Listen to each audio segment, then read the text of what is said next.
तुम्हें मैथ समझ में नहीं आता या समझना नहीं चाहते? उसने अपनी पतली उंगलियों से चश्मे का फ्रेम ठीक किया और मेरी आंखों में झांक कर पूछा। मैंने झेमते हुए सिर झुका लिया। मैम, समझने की कोशिश कर रहा हूँ, मैंने बमुश्किल कहा। वो मुस्कुराई। कुछ सेकंड के लिए उसकी मुस्कान ने मेरी सांसें थाम ली।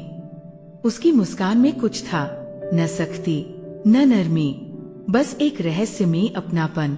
मेरा नाम राघव है, उम्र 16 साल। मैं पढ़ाई में अच्छा था, पर पिछले कुछ महीनों से कुछ बदल गया था। पापा अब इस दुनिया में नहीं रहे। मम्मी अकेली थी, खामोश, थकी हुई और मेरे सामने हमेशा मुस्कुराने का झूठा अभिनय करती हुई।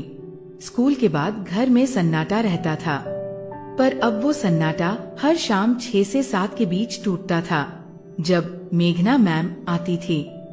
पहली बार जब वो आई थी, मैंने ही दरवाजा खोला था। सामने हल्के नीले सूट में खुले बालों वाली एक 26-27 साल की महिला खड़ी थी।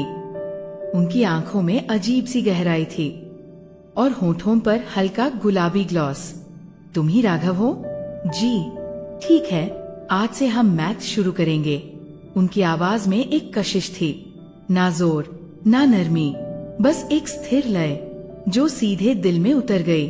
उनके आने का वक्त अब मेरे दिन का सबसे हसीन हिस्सा बन गया था। मैं टेबल ठीक करता, कुर्सी पोंछता, बाल संवारता और सबसे जरूरी बात, परफ्यूम लगाता। तुम अच्छे दिखते हो, एक दिन उन्होंने कहा। मैं चौंक गया।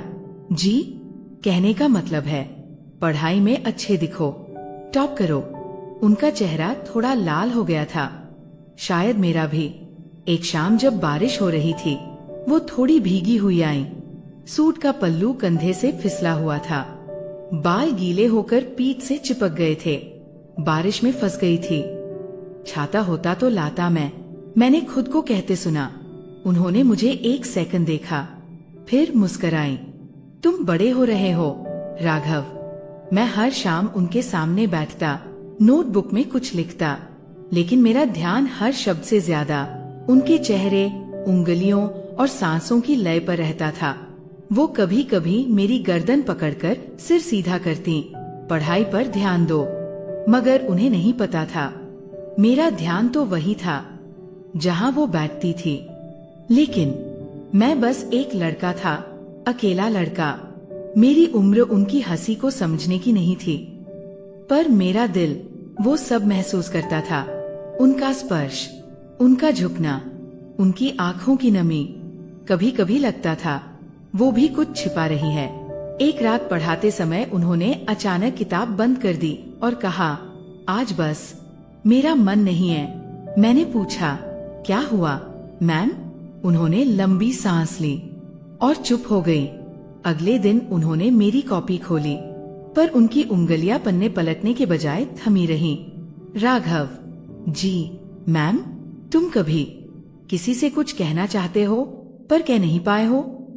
मैं कुछ पल उन्हें देखता रह गया, फिर धीमे से बोला, हाँ, बहुत बार। वो मुस्कुराई, वो मुस्कान जो इस बार हल्की सी टूटी हुई सी लगी। क्या कहना चाहते हो? मैं डर गया था। ये सवाल सीधे दिल के भीतर तक उतर गया था। मैं कहना चाहता हूँ कि आप बहुत अच्छी हैं। मैंने नजरें झुका ली। बस? उन्होंने पूछा। उनकी आंखें जैसे कुछ और जानना चाहती थी। शायद मेरा दिल भी। वो दिन उनके और करीब ले आया था मुझे। अब मैं उनके कपड़े, उनका परफ्यूम और उनकी आंखों में छिपा अकेलापन पढ़ना सीख गया था। वो कहती, कभी कभी लगता है जैसे सब कुछ पास है, पर फिर भी कुछ अधूरा है। मैं समझ नहीं पाता था, पर महसूस जरूर करता था। एक शाम की बात है, उस दिन कुछ अजीब था। मेघना मैम जल्दी आई थी और पढ़ाई से ज्यादा चुप्पी साथ लाई थी। तुम्हें कभी प्यार हुआ है राघव? उन्होंने पूछा। मैं हक्का बक्का रह गया। प्यार? मुझे? हाँ। उन्होंने मेरी आंखों में देखा। मैंने खुद को संभाला, फिर बमुश्किल बोला, शायद। हाँ। किससे? वो मुस्कुराई, लेकिन उनकी मुस्कान में अब वो चमक नहीं थी। मैंने चुपचाप सिर झुका लिया। कुछ सेकंड का सन्नाटा रहा, फिर उन्होंने मेरी ठुड्डी उठाई। सुनो, ये उम्र कुछ महसूस करने की होती है, पर समझने की नहीं। मैं चाहूं भी तो तुम्हें समझा नहीं सकती। उनकी आंखों में आंसू थे। मैम, क्या हुआ? मैंने खुद को आगे झुकते हुए पाया। उन्होंने खुद को रोकने की कोशिश की, लेकिन कह ही दिया, जिसे तुम मैम कहते हो ना, वो भी कभी किसी की बेटी थी, किसी की पत्नी, और किसी की अधूरी कहानी। उन्होंने बताया वो शादीशुदा थी, पर वो रिश्ता अब नाम का था। पति विदेश में थे, पर भावनाएं कब की टूट चुकी थी। मैं रोज एक नई लड़की बनकर जीती हूँ, ताकि टूटकर बिखर न जाऊं। पर जब तुम मुस्कुराते हो, कुछ पल के लिए लगता है कोई मुझे देख रहा है, वैसे जैसे मैं हूँ। मैं स्तब्ध था। मेरी मासूम भावनाओं ने अचानक एक स्त्री की टूटन को छू लिया था। मैं कुछ कहना चाहता था, लेकिन शब्द ही नहीं थे। बस अपना हाथ आगे बढ़ाया, धीरे से उनकी उंगलियों को थाम लिया, कांपती उंगलियों को। वो कुछ नहीं बोली, बस एक आंसू मेरी हथेली पर गिरा, गर्म, भारी और चुपचाप। बारिश की बूंदें जैसे बाहर नहीं, उनके भीतर गिर रही थी। मैं हमेशा की तरह आया था ट्यूशन के लिए, लेकिन दरवाजा खुला ही रह गया था। मैम, मैंने धीरे से आवाज दी। कोई जवाब नहीं। अंदर गया तो देखा वो खिड़की के पास बैठी थी, भीगी आंखों से बारिश को देखती हुई। आप ठीक हैं? मैंने धीमे से पूछा। वो चौंकी नहीं, बस बोली, कभी कभी दिल चाहता है कोई कुछ ना कहे, बस साथ बैठे। मैं चुपचाप वहीं फर्श पर बैठ गया, उनकी कुर्सी के पास। मौन चल रहा था और दिल धड़क रहा था। वो अचानक बोली, राघव, तुम्हारी उम्र की लड़कियों को देखकर अक्सर सोचती हूँ, काश मैं भी उतनी ही निर्दोष होती। मैंने हैरानी से देखा, आप तो सबसे समझदार हैं, सबसे प्यारी। प्यारी? उन्होंने मेरी तरफ देखा, आंखें भीग चुकी थी। कभी किसी ने ऐसा नहीं कहा, मेरे पति ने भी नहीं, शादी के इतने सालों में भी नहीं। उनकी आवाज टूटी हुई थी, जैसे बरसों से रोना रुका हुआ हो। मेरा दिल कसक उठा। आपने सब कुछ सह लिया, अकेले? मैंने पूछा। सहना नहीं था राघव, आदत बन गई थी। फिर तुम्हें देखा तो लगा कोई है जो मेरी बात सुनता है, जो मेरी आंखों में कुछ और ढूंढता है, तसल्ली, अपनापन। मैं उनकी तरफ खिंचता चला गया। आप अकेली नहीं है मैम, मैं हूं ना। वो मुझे देखने लगी कुछ देर तक, फिर उनकी आंखों से 2 आंसू गिरे और वो खुद को रोक नहीं पाई। उन्होंने मेरा सिर अपने सीने से लगा लिया। काश मैं तुमसे 10 साल छोटी होती, काश ये दुनिया हमें समझने वाली होती, काश ये एहसास किसी रिश्ते का नाम मांगता ही नहीं।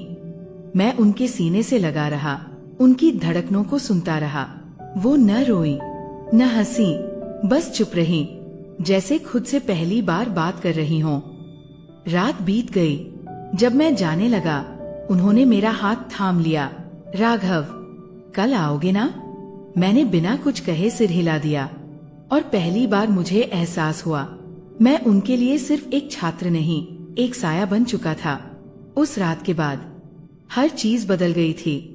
मैम अब पहले से ज्यादा शांत रहने लगी थी। पढ़ाते हुए भी उनकी आंखें जैसे कुछ और ढूंढ रही थी।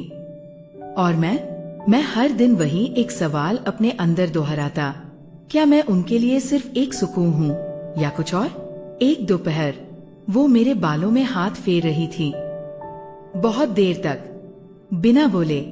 तुम्हारी उम्र में सबको किसी ना किसी का साथ चाहिए होता है, उन्होंने कहा, और मुझे लगता है तुम मेरे बहुत करीब हो चुके हो। मैंने उनकी ओर देखा, तो क्या हम कुछ और बन सकते हैं मैम? मेरी आवाज धीमी थी, डर और उम्मीद के बीच। वो मुस्कुराई, वो मुस्कान जो सिर्फ दर्द छिपाने के लिए होती है। राघव, मुझे डर है, डर की कहीं मैं तुम्हारा बचपन छीन ना लूं। मैं बच्चा नहीं हूँ, मैंने कह दिया। वो कुछ पल चुप रही, फिर बोली, प्यार सिर्फ महसूस करने की चीज है, हमेशा पाना जरूरी नहीं होता। उस दिन मैंने पहली बार उनके हाथ चूमे, और उन्होंने पहली बार खुद को अलग किया। रुक जाओ राघव, कभी कभी किसी का बहुत अपना होना भी एक बोझ बन जाता है। अगली शाम मैं उनके घर पहुंचा तो दरवाजा बंद था। फ्लैट की लाइट बुझी हुई थी। फोन मिलाया, बंद। दिल धड़कने लगा। मैंने बार बार बेल दबाई, कोई जवाब नहीं। अगली सुबह पता चला मेघना मैम शहर छोड़ गई थी, बिना किसी को बताए। मकान मालिक ने कहा, बस एक चिट्ठी छोड़ी है लड़के के नाम, तुम्हारा ही नाम है शायद, राघव। उसमें लिखा था, प्रिय राघव, तुमने मुझे वो एहसास दिया जो शायद मैं उम्र भर ढूंढती रही, लेकिन हमारी राहें एक सी नहीं थी। तुम्हारा स्पर्श सच्चा था, तुम्हारी मासूमियत मेरी कमजोरी बन गई। मैं डरती हूँ खुद से, समाज से और तुमसे भी, कि कहीं तुम मेरी अधूरी दुनिया में खो न जाओ। इसलिए जा रही हूँ ताकि तुम पूरी दुनिया देख सको, न कि मेरी अधूरी दुनिया में फंसे रहो। तुम्हारी सिर्फ एक अधूरी कहानी की टीचर। मैं बहुत देर तक उस चिट्ठी को देखता रहा। मेरी आंखों से कुछ नहीं बहा, क्योंकि शायद वो आंसू नहीं, एक रिश्ता बहा गए थे। तो दोस्तों, ये कहानी यही खत्म होती है। उम्मीद है कि ये आपको पसंद आई होगी। अगर ये कहानी आपको पसंद आती है तो इस वीडियो को एक लाइक और हमारे इस चैनल कहानी स्ट्रीम को जरूर सब्सक्राइब करिएगा। और हाँ, बेल आइकन को ऑल पर सेट करना मत भूलिएगा। हम मिलते हैं अगले वीडियो में। धन्यवाद।